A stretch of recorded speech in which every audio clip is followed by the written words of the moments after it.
Dans cette section, nous allons réaliser une application d'enquête en ligne, par exemple un questionnaire de satisfaction. J'ai mis le logo TeenCode parce que ça peut être typiquement le genre de questionnaire que nous pouvons faire, mais bien sûr, à vous de choisir le sujet qui vous intéresse. J'ouvre l'application pour vous montrer comment elle fonctionne. Donc l'application s'ouvre sur un premier écran où on me dit « Votre opinion compte, dites-nous ce que vous avez aimé et vos suggestions pour améliorer ce cours » et je dois renseigner mes coordonnées avant de pouvoir donner mon avis. Donc je renseigne mon prénom, là je fais court, et je renseigne mon email, et je clique sur donner mon avis.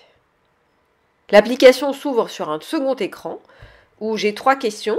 Avez-vous apprécié ce cours? Quelle application avez-vous préférée? Qu'est-ce qui vous a le plus intéressé? Et visiblement, 2 questions avec une liste de choix et une 3e question libre. La première liste de choix, j'ai 3 possibilités, on va dire oui. À ce moment-là, ma réponse s'affiche ici. La deuxième possibilité, je choisis l'application que j'ai préférée. Par exemple, ça s'affiche ici. Et qu'est-ce qui vous a le plus intéressé est un champ libre. Et je réponds. Je reçois un message, merci, vos réponses ont bien été enregistrées. Et on peut éventuellement rajouter un bouton si on veut faire un bouton pour quitter l'application.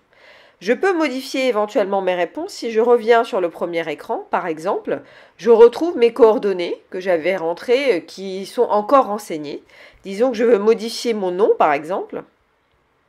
Alors, si j'oublie de taper une information ici, j'ai une alerte. Je ne peux pas répondre tant que je n'ai pas rempli tous les champs. Donc, je renseigne mon nom. Je me trompe, par exemple, dans l'email. Là, pareil, j'ai des conditions de validation, en fait, où on me dit « Votre adresse email n'est pas valide ». Donc voilà le principe de l'application, sachant qu'il y a encore une 3e partie qui n'est pas visible de l'utilisateur, mais qui est visible de l'organisateur, c'est de voir les résultats dans une base de données en ligne. Voilà, en tant qu'organisateur, moi j'ai accès à la base de données et je vois les différentes réponses, et par exemple celle que je viens d'envoyer, prénom Yo, Ov, Pong, etc. En plus des applications précédentes, dans cette version-là, quand on communique avec une base de données en ligne, ça permet d'accéder à l'ensemble des informations, de pouvoir les trier, de pouvoir les visualiser différemment, de pouvoir les manipuler, etc. Alors, quel est le comportement que nous voulons coder? En fait, pour l'utilisateur, il y a 2 choses principales dans cette application. D'abord, je renseigne mes coordonnées pour pouvoir voter, donc avoir accès à un 2e écran pour répondre aux questions. Et ensuite, je réponds à 3 questions, et en l'occurrence ici, on a soit des questions qui proposent des listes de choix, soit des questions ouvertes. Une 3e dimension qui est pour nous, programmeurs, la dimension principale, c'est que mes réponses sont enregistrées dans une base de données en ligne. Mais ça, c'est quelque chose de transparent, d'invisible pour l'utilisateur. Par contre, c'est très important pour le développeur. Alors, par rapport à ce qu'on a vu, quelles sont les maquettes sur lesquelles on peut partir? Une maquette de départ pour l'écran 1 qui est simple, où on voit le titre ou les indications données à l'utilisateur pour qu'il comprenne de quoi il s'agit, qu'est-ce qu'il doit faire. Des champs à renseigner, prénom, nom, email par exemple, et un bouton pour pouvoir voter et répondre aux questions. Et en écran 2, les listes des questions avec la forme adaptée aux réponses, selon que ce sont des listes de choix ou des champs de texte, et des boutons pour valider la réponse, éventuellement retourner au premier écran si on s'est trompé dans quelque chose, ou si on veut changer une adresse email par exemple, et éventuellement quitter l'application, on peut rajouter un bouton pour ça. Les composants et les notions qui vont être abordés dans cette section sont la connexion à une API, donc Application Programming Interface. Une API, c'est une interface en fait, de programmation qui permet à des non-humains de communiquer avec d'autres applications. Donc, en l'occurrence, notre application App Inventor va communiquer avec une base de données en ligne. Donc, on va voir ici.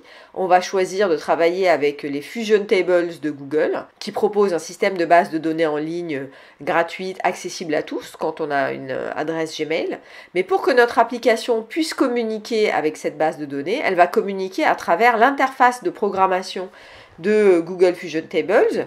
Et donc, ça va nous permettre de voir comment on peut connecter une application dans App Inventor à une API. Ça peut après s'adapter à tout un tas d'autres choses.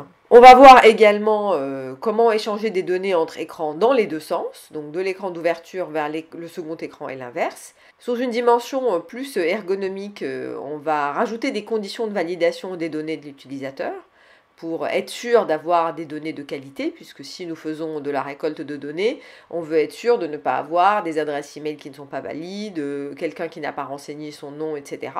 Et on va voir au sein de la même application comment on peut faire une utilisation différenciée de bases de données, puisqu'on va aussi utiliser Tiny Database pour faire une sauvegarde locale pour le transfert des données entre écrans, par exemple. Donc pour réaliser cette application, il faut un petit temps de préparation pour pouvoir créer une base Google Fusion Tables, se créer un compte et avoir les informations nécessaires pour pouvoir connecter App Inventor à cette base. Donc toutes ces informations vous sont fournies dans les étapes suivantes. Il faut absolument les suivre avant de commencer la réalisation de l'application.